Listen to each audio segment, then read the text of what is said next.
Should I be talking at the camera or slightly through the camera? I just feel like looking at the camera is creepy. But that's like you're looking at the person who's watching you on YouTube right now. Look at them. Oh, this is so awkward. Hi, my name is Victoria Devine and I don't know whether to look at the camera or at Ryan John.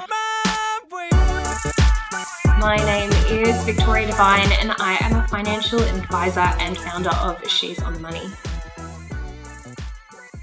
I was born in Launceston, Tasmania, and I am currently sitting in my kitchen in Melbourne, Australia. No, I don't own this house, I rent this house. Otherwise I'd have like a really light coloured splashback behind us. Do people assume that you're a billionaire and you own this house and a million other houses? They do, but it's wildly untrue. I don't actually own any property at this point in my life. Do you want to? I definitely want to, but it's not because it aligns to my financial goals. It actually aligns to my values, and I would love to own a family home at some point in my life. So Lyndall says, what made you passionate about finances enough to go into the industry as your career? So, interesting question. I started my career in organisational psychology and never thought that in a million years I would work in financial services. And when I was working in organisational psychology, the number one question that I got was, how do I sort my life out? What does this look like? I was talking to a lot of people about employee engagement and culture and development of organisations. And a lot of the outcomes would be, hey Victoria, like it's not my workplace. I love my boss. I love my job. I'm just really stressed about money. What should I do? And it was a really special space to be in, that people trusted me enough to ask me financial questions, but I never had the response. So I started to learn a little bit more about money, a little bit more about finance. And then when I got to a point where I realized that I could have more impact by changing people's financial lives, it didn't make sense to me to work in psychology anymore. So I trained as a financial advisor and I started Zeller, and then shortly after that I started She's on the Money, and now we're here. So I have a Bachelor of Psychological Science. I have a postgraduate diploma of organisational psychology. I have a Master's of Business Administration.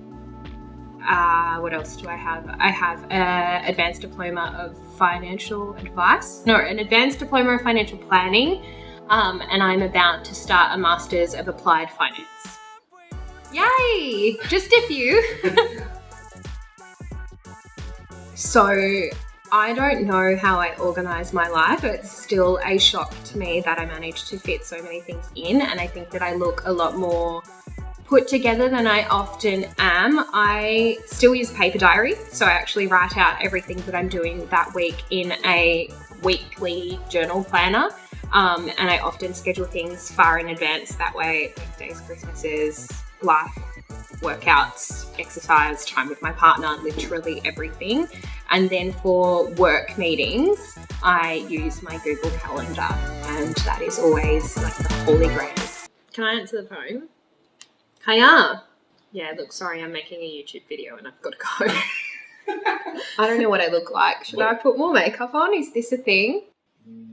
Whoa, were you really considering about whether I should have put more makeup on? I'm not the guy to be asking about for makeup advice. You look great, dear. Thank you, honey. When Ryan John, and my dear friend, bullied me enough till I said yes, I probably should start a YouTube channel. And that's not completely true. That is completely true. You said I've been thinking about it and then I started bullying. All right. So to backtrack a little bit, I started She's on the Money more than 2.5 years ago, and it started as a Facebook group where people who had participated in my She's on the Money workshops could network and ask me questions and stay connected post those workshops. And as the community grew, we got to a point where we had a couple of thousand people in there. I was like, wow, this is actually wild. I love it. So I asked them what they wanted, and they said they wanted video content. And I simply was not ready for that. It felt way too confronting. I wasn't sure how to produce video content. I wasn't even sure how to speak on a camera. In fact, I'm still really uncomfortable sitting here. So hopefully as time goes on, this changes.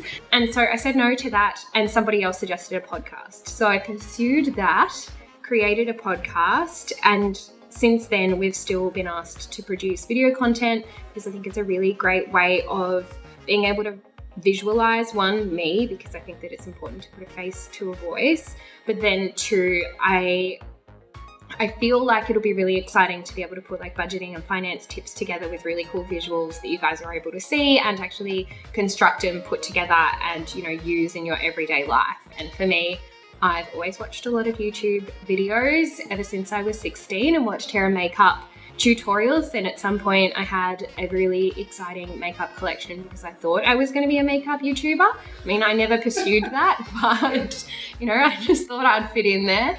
And now we're here and we're talking about finance, and that's a far more comfortable topic for me. Back in the day, I used to be obsessed with Blair, whose username was JuicyStar07. That's not a joke. And Blair was a hair and makeup.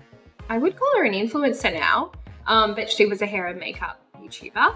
And I absolutely loved Lauren Curtis, who lives in Perth, and she is great, and I still follow her today. I can't say the same for JuicyStar07. I feel like maybe we've disconnected, but my journey has kept Lauren in it, so that's awesome. Classy, bougie, ratchet.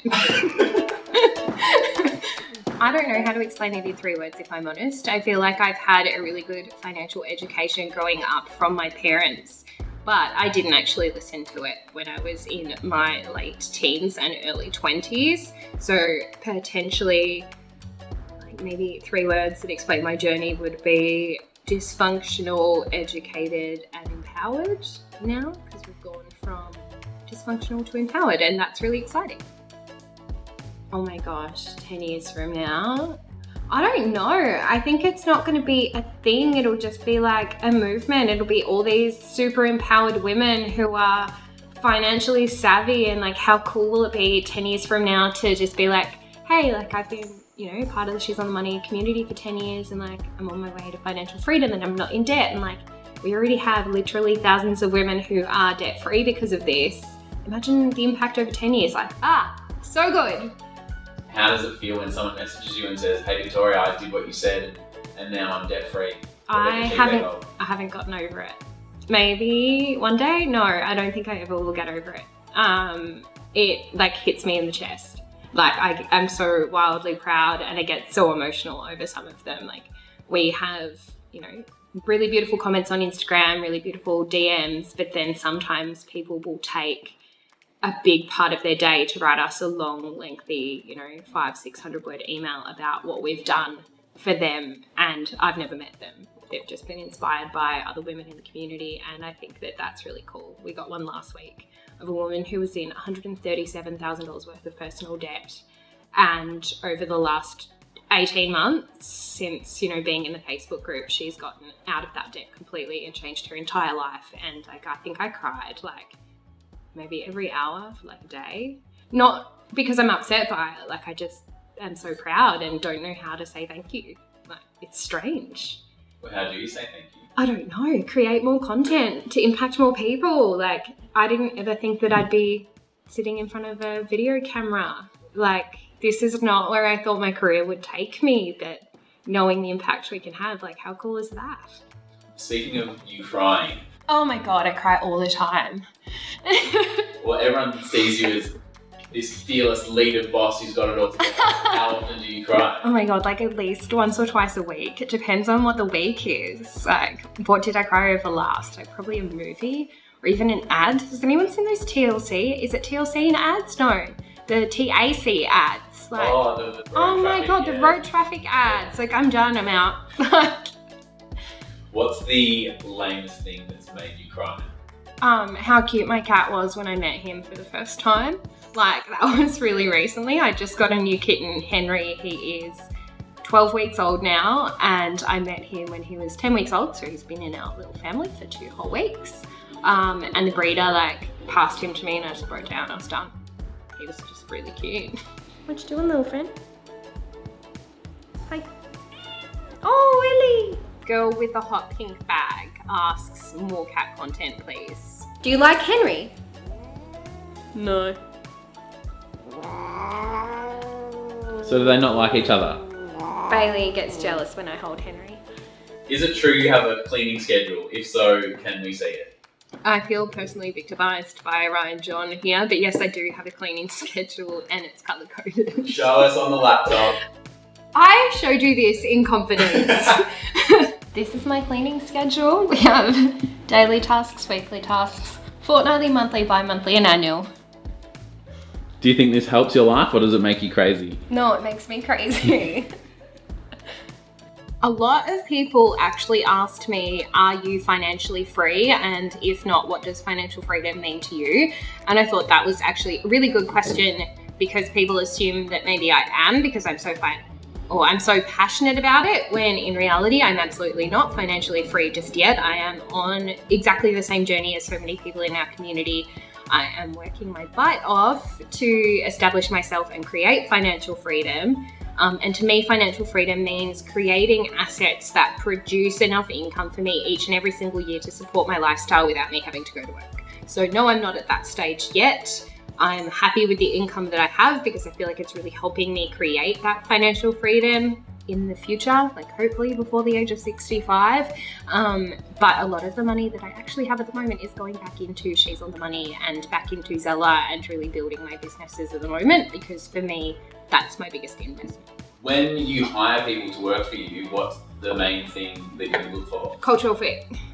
Explain. I think that you can train for technical skill, but you can never train someone to be a nice person. Are you a nice person? No, I'm lovely. Oh, I think I am. If you ask my cats, I'm like the OG.